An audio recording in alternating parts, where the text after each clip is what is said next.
one of the major shifts we see in really through from K to 12th grade is teaching students to explain or make an argument using evidence from text. Now, obviously, in the younger grades, it's more about explaining or supporting some kind of claim. Can you talk about what strategy you're using for that?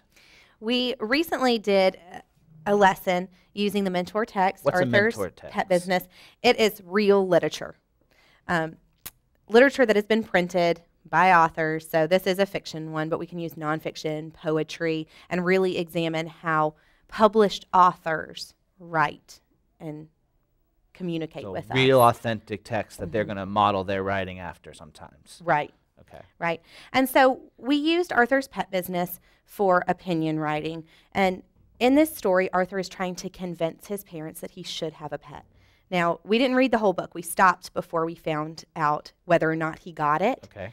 And while we were reading, I really talked through the different reasons with them. And we looked at the words and also the illustrations as evidence and said, oh my goodness, the frogs are jumping all over the house. Would that make his parents want him to have a pet? Or would they say, no way, you are not ready for a pet with these animals all over the house? So we talked through the different reasons as we read the book to begin with. Is he ready to have a pet? Argue one way. You want to see what the reasons are. Yes, it was not focused on what Arthur thought. It was, what do you think based on this evidence? Okay. And then I split them into groups of just about 3 students. Okay. And I actually assigned their opinion for this text. I just had them pull a sticky note, and it either said yes or no. That way, we had both opinions going on that they had to defend.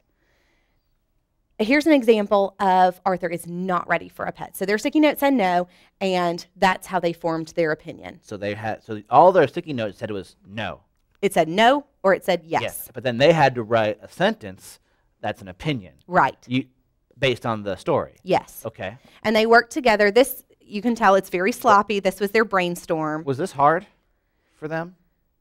Because it's later in the year, they were okay coming up with their sentences. And some of these you'll see are not complete sentences, but then when they actually did their writing later, they would have to turn it into a sentence and make sure it gave me the who and the what.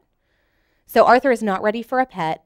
And then our middle section, the reasons and examples, they had to list specific examples that came from the story to support Arthur is not ready for a pet. So you can see he said, because the pets went all over the house. Not ready. Not ready. I love this one. His mother vanished the pets into the basement. When I was reading the story to them and we got to the part where she sent them to the basement, I said, she banished them to the basement. You were modeling academic vocabulary word, a tier 2 word, banished, and they learned the word and tried to use it. Now, they didn't get 100% accuracy in the use of it, but I mean, that's pretty close. They're using the idea. For a first grader to use the word banished is pretty good. Right. And down here, I love this example. Arthur had to wake up in the middle of the night.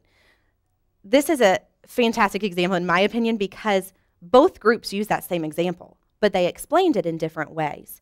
The group who used it to show that Arthur's not ready for a pet explained the example that if he's waking up in the middle of the night, he's not getting a good night's sleep, and his parents probably are not going to be okay with that. He might be grumpy at school, not be able to do his best thinking. But then the group who had the yes, Arthur is ready for the pet, used the exact same example of Arthur waking up in the middle of the night to take the dog on a walk, and they said that showed responsibility. He wanted to be sleeping, but he knew that dog had to go for a walk, and he was going to get out of bed like it or not. So they're taking one piece of evidence and thinking about how they can analyze it differently, from different points of view. Right. Based on what argument you're trying to make. Yes. And then after they came up with all their reasons and examples from the story, their last job was to restate their opinion. So we talked about telling me the same big idea, but using different words. So Arthur is not ready for a pet became Arthur should not get a pet. Excellent. So just subtly different. Right. So, but this is one of the central shifts of Common Core. You're not writing an opinion about yourself. You're writing an opinion about something that you've read or had read to you, and not just using examples from your life, but using examples from the story. Right. And it looks like they're really learning how to do that with a lot of scaffolding and step by step.